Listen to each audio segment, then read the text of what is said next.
सौतन की सुहागरात पार्ट 2। धूमधाम से शादी करने के बाद समर्थ और देविका घर आते हैं। घर पर सब उनका स्वागत करते हैं और सौम्या उनकी सुहाग रात का इंतजाम करती है। समर्थ और देविका दोनों अपने रूम में बैठे बातें कर रहे होते हैं। तब देविका कहती है, सुनिए, आप इतना दूर क्यों बैठे हैं? नहीं, कुछ नहीं, बस थोड़ा सा थक गया हूँ। अगर आप कहें तो मैं आपका सर दबा दूँ? अब नहीं, रहने दो, आप भी तो थकी होंगी। देविका आगे बढ़ते हुए कहती है, थक तो गई हूँ, पर आपकी सेवा करना पहला धर्म है मेरा। देविका झट से समर्थ के पैर पकड़कर दबाने लगती है। ऐसे ही कुछ देर निकल जाती है और समर्थ कहता है, अब रहने दो देविका, तुम भी आराम कर लो, तुम भी थकी थकी लग रही हो। देविका मना करते हुए उठ जाती है और अपने बालों को खोलकर समर्थ का सर दबाने लगती है और कहती है, मेरी थकावट तो आप ही दूर कर दोगे ना? इतना कहकर देविका अपने खुले बालों को समर्थ के ऊपर डालती है। समर्थ देविका के जाल में सम्मोहित होने ही वाला होता है कि अचानक से दरवाजे पर किसी की दस्तक होती है। समर्थ आवाज लगाते हुए कहता है, कौन? भाई, मैं हूँ सौम्या। क्या है सौम्या? क्या बात है देविका, कैसा लग रहा है मेरी भाभी बनकर? कुछ बात आगे बढ़ी या नहीं? बात आगे बढ़ती कैसे? तू जो आ गई कबाब में हड्डी। अच्छा जल्दी बता, किस लिए आई थी? सौम्या ठिठोली करते हुए कहती है, क्या बात है देविका, बहुत जल्दी हो रही है। वैसे मैं तो दूध का गिलास देने आई थी। आखिर मेरी सहेली की सुहाग रात में कोई कमी नहीं होनी चाहिए।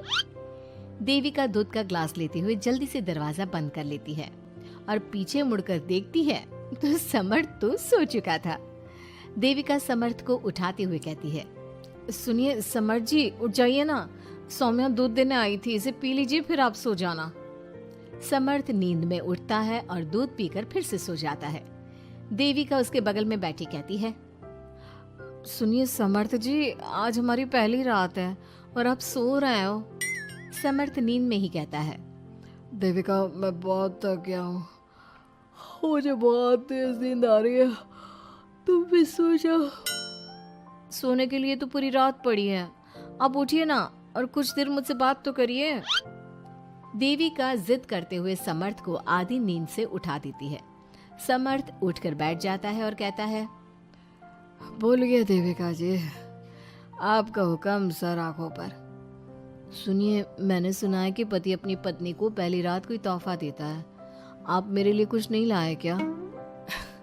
वो मैं कैसे भूल सकता हूँ, लाया हूँ, पर वो दूसरे रूम में रखा है। तो दिखाइए ना क्या लाए हैं। अरे अभी तो कहा कि तुम्हारा गिफ्ट दूसरे रूम में है, तो जाकर लेकर आइए ना। अगर अभी गया तो घर के सब लोग जाग जाएंगे और 10 तरह के सवाल जवाब करेंगे। मैं सुबह दिखाता हूँ ना।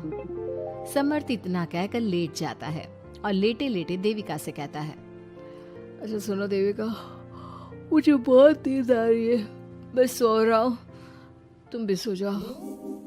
देविका समर्थ की बात सुनकर कहती है, आपको तो हमारी पहली रात की कुछ पड़ी ही नहीं है।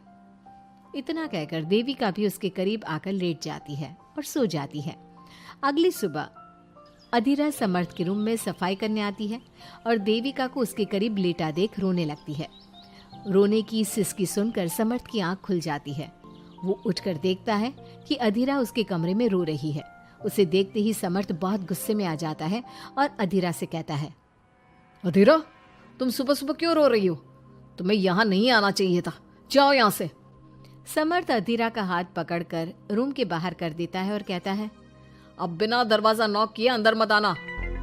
इतने में देविका भी आ जाती है और समर्थ को भड़काते हुए कहती है, हाँ समर्थ जी, ये रो रो कर हमारे घर में अपशगुन कर रही है, और अब ये देखो कैसे मगरमच्छ के आंसू दिखा रही है।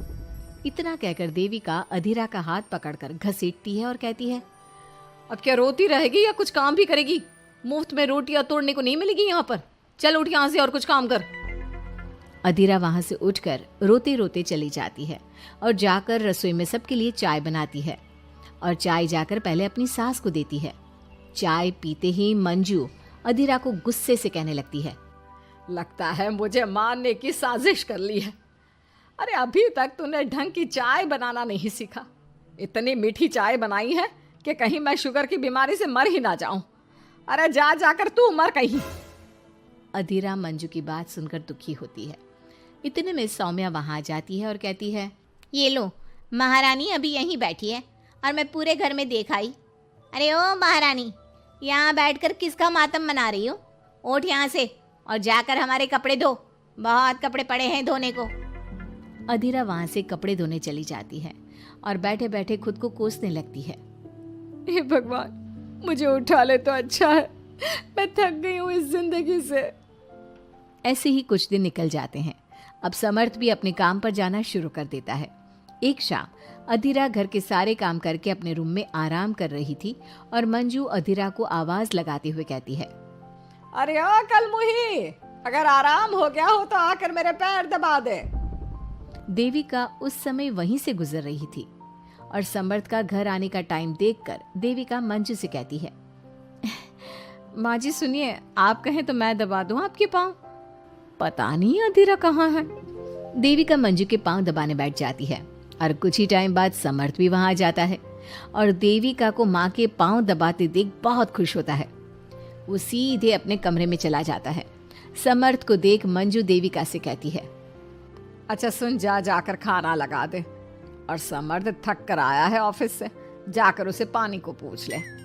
देविका उठकर समर्थ के लिए खाना लगा देती है और रात में समर्थ और देविका सोने की तैयारी करते हैं। समर्थ कहता है, अच्छा देविका सुनो ना, मेरे पास आकर बैठो जरा।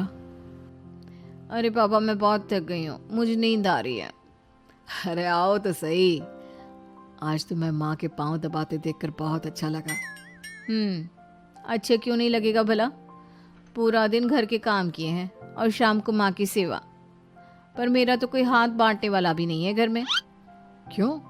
अधीरा और घर के बाकी लोग कहाँ जाते हैं? अधीरा की तो बात ही मत करो, वो महारानी तो बस मटर गश्ती करती रहती है और घर का सारा काम ना मुझे ही करना पड़ता है। मेरी तो किसी को पड़ी ही नहीं है, मैं तो सिर्फ एक नौकरानी हूँ इस घर में। अरे नहीं, ऐसा मत बोलो। क्यों ना बोलूं? आपने मुझे वादा किया था ना कि आप मुझे रविवार को फिल्म दिखाने ले जाओगे और कपड़े भी दिलवाओगे, पर आपने तो एक भी वादा पूरा नहीं किया। अच्छा बाबा, कल रविवार है, कल ही चलते हैं और तुम्हारी सारी शिकायत दूर कर देते हैं। खुश? दोनों सो जाते हैं और अगली सुबह समर्थ और देविका बाहर घूमने चले जाते हैं। अब समर्थ पूरी तरह से देविका के वश में हो जाता है।